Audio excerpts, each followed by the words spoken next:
दोस्तों नमस्कार, मैं हूं सुरेश और आप सभी लोग देख रहे हैं टेक्सटाइल एडवाइजर। दोस्तों आज हम आपके साथ में डिस्कस करने वाले हैं कि शटल लूम के अंदर अंडर पिक मोशन क्या होता है और अंडर पिक मोशन का स्ट्रक्चर क्या होता है, कौन कौन से पार्ट लगे होते हैं और हमारी अंडर पिक मोशन किस तरीके से वर्क करती है। तो सारा का सारा प्रोसेस मैं आप सभी लोगों के साथ में डिटेल में डिस्कस करूंगा। तो गाइज इसके पहले कि मैं डिस्कशन शुरू करूं, मैं आप सभी लोगों से रिक्वेस्ट करूंगा कि आप सभी लोग मेरे चैनल को सब्सक्राइब कर लीजिए, साथ साथ में साइड में लगा हुआ बेल आइकन का बटन दबा दीजिए, जिससे कि मेरे आने वाले अपकमिंग वीडियोज के नोटिफिकेशन आप तक पहुंचते रहे। तो गाइस डिस्कशन शुरू करते हैं। मैंने आपको जैसा पहले बताया, आज के डिस्कशन का टॉपिक है अंडर पिक मोशन। तो गाइस ये जो अंडर पिक मोशन होता है, तो इसको अंडर पिक मोशन क्यों कहते हैं, पहला सवाल ये है। तो गाइस जो अंडर पिक मोशन होता है, इसका कंप्लीट जो मैकेनिज्म होता है वो आपके लूम के नीचे लगा होता है। और दूसरी बात, जो आपका पिकिंग स्टिक होता है वो आपके शटल की हिटिंग लूम के नीचे से करता है, इसलिए इस पिकिंग मैकेनिज्म को हम अंडर पिक मोशन बोलते हैं। गाइस अब मैं आपको बताता हूं structure of under pick motion और working of under pick motion. तो पहले मैं आपको स्ट्रक्चर बताता हूं कि कहां कहां पे कौन कौन सा पार्ट लगा होता है, क्या नाम होता है किस पार्ट का। तो गाइस ये जो मैंने स्कीमेटिक डायग्राम बनाया हुआ है किसी भी अंडर पिक मोशन का, तो गाइस यहाँ पे देखिए, सबसे पहले ये आपकी बॉटम शाफ्ट होती है। तो जो बॉटम शाफ्ट होती है वो मोशन रिसीव करती है आपके क्रैंक शाफ्ट से। क्रैंक शाफ्ट के ऊपर एक गियर लगा होता है, इस पर गियर होता है, और वो आपका गियर्ड होता है आपके बॉटम शाफ्ट के गियर में। तो जब आपकी क्रैंक शाफ्ट चलती है और क्रैंक शाफ्ट के 2 रेवोल्यूशन हो जाते हैं, तो आपकी बॉटम शाफ्ट को एक रेवोल्यूशन मिलता है। तो गाइस यही कारण होता है कि जो आपका जो पिकिंग मैकेनिज्म होता है वो आपके बॉटम शाफ्ट के दोनों तरफ माउंट होता है, और जब आपकी बॉटम शाफ्ट एक राउंड घूमती है तो आपकी पिकिंग की 2 साइकिल पूरी होती है, मतलब 2 बार पिकिंग होती है।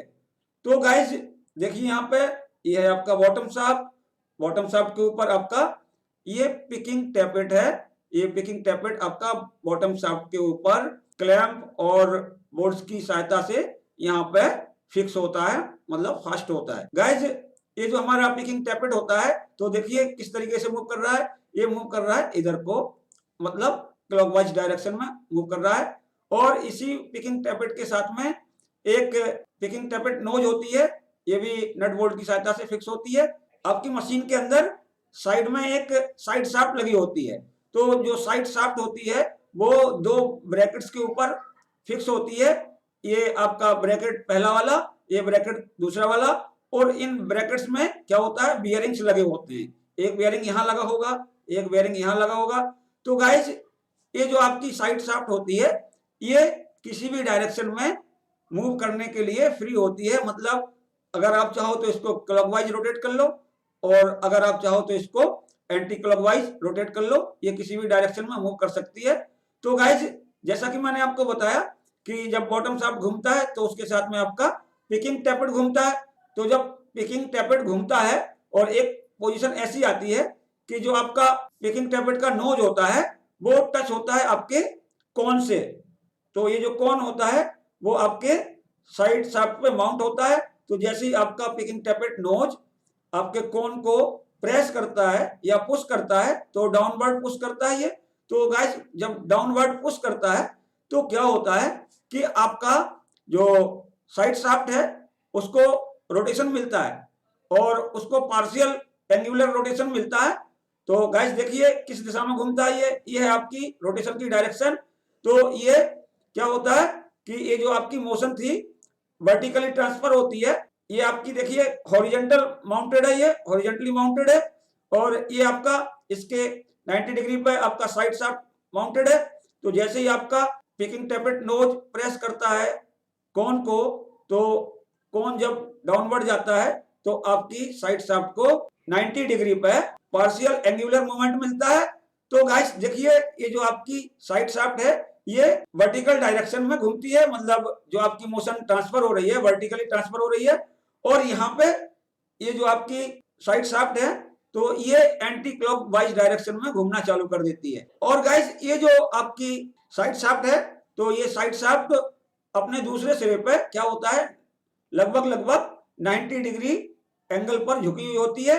तो ये यहाँ पे देखिए 90 डिग्री के एंगल पर झुकी हुई है। गाइस ये जो हमारी साइड शाफ्ट का ये जो इंक्लाइंड छोर होता है, तो ये एक पिकिंग स्ट्रैप से आपके पिकिंग स्टिक से कनेक्ट होता है, और ये जो हमारी पिकिंग स्टिक होती है वो आपकी बॉटम वाले छोर पे पाइवेटेड होती है, और ये लेफ्ट में या राइट में किधर भी मूव कर सकती है, मतलब रॉकिंग मोशन कर सकती है ये।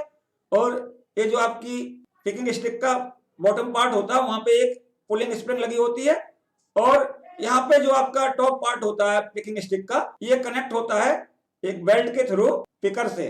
और गाइस ये जो आपकी शटल है वो आपके शटल बॉक्स में रेस्ट करती है। तो गाइस ये तो हुए आपके पार्ट, मैंने आपको पार्टों के बारे में बताया। अब गाइस मैं आपको बताता हूँ इसकी वर्किंग, कि आपकी अंडर पिक मोशन कैसे वर्क करती है। तो गाइस मेरे वीडियो को अंत तक देखना मत भूलिएगा। तो गाइस होता क्या है, जैसे ही आपकी बॉटम शाफ्ट रोटेट करेगी तो आपका पिकिंग टैपेट है वो भी सेम डायरेक्शन में रोटेट करेगा, और जब वो रोटेट करता है पिकिंग टैपेट, तो जो आपकी पिकिंग टैपेट नोज है वो कोन को पुश करती है। तो जैसे ही पिकिंग टैपेट नोज कोन को पुश करती है, और चूंकि जो हमारा कोन है वो साइड शाफ्ट पे माउंटेड होता है, तो ये जो पिकिंग टैपेट है वो आपके साइड शाफ्ट को वर्टिकल एंगुलर मोशन देता है। तो यहाँ पे आपका जो साइड शाफ्ट है तो ये एंटी क्लॉकवाइज डायरेक्शन में रोटेट करने लगता है। तो आपकी मोशन यहाँ से चली बाउल से होते हुए आपके साइड शाफ्ट में यहाँ पे पहुंची। तो गाइस जब ये एंटी क्लॉकवाइज मूव करेगा इस तरीके से, तो क्या होगा, ये वाला जो आपका दूसरा सिरा है जो 90 डिग्री के लगभग एंगल पे झुका हुआ है, तो ये क्या करता है, ये इधर डायरेक्शन में आता है, क्योंकि जब ये आपकी साइड शाफ्ट इधर को घूमेगी एंटी क्लॉकवाइज, तो ये वाला पोर्शन है वो इधर की तरफ आएगा। तो गाइस एरो से भी देख सकते हैं किधर की तरफ आ रहा है, ये इधर की तरफ मूव करेगा।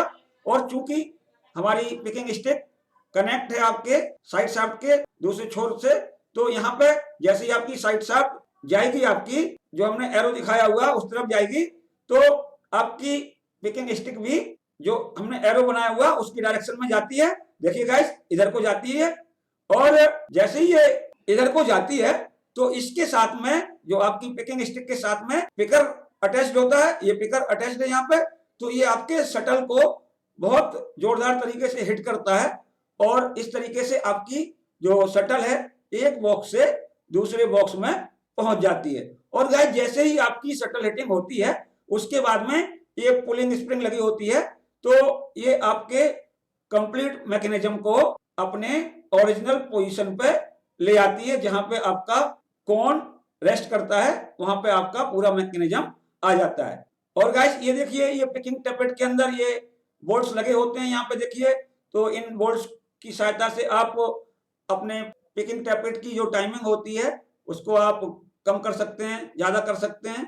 और ये जो पिकिंग टैपेट की नोज होती है गाइस, ये भी बोल्ट्स की सहायता से फिक्स होती है। तो इसकी आप हाइट बढ़ा सकते हैं, जितनी आप हाइट बढ़ाएंगे उतना ही आपका पावर ज्यादा जनरेट होता है, मतलब पिकिंग फोर्स होता है उतनी ज्यादा जनरेट होता है। तो इसको भी आप एडजस्ट कर सकते हैं। तो गाइस इस तरीके से मैंने आपको बताया कि आपका अंडर पिक मोशन क्या होता है, इसको अंडर पिक मोशन क्यों कहते हैं, अंडर पिक मोशन में कौन कौन से पार्ट होते हैं, स्ट्रक्चर क्या होता है, और कोई भी अंडर पिक मोशन कैसे काम करता है। तो आप देख के बताइएगा मेरा वीडियो कैसा लगा। यदि आपको मेरा वीडियो अच्छा लगे तो आप लाइक का बटन दबाएं, दोस्तों में शेयर करें। और गाइस यदि आपने अभी तक मेरे चैनल को सब्सक्राइब नहीं किया है तो कृपया मेरे चैनल को सब्सक्राइब कर लें, साथ साथ में साइड में लगा हुआ बेल आइकन का बटन दबा दें, जिससे कि मेरे आने वाले अपकमिंग वीडियोस के नोटिफिकेशन आप तक पहुंचते रहेंगे। धन्यवाद।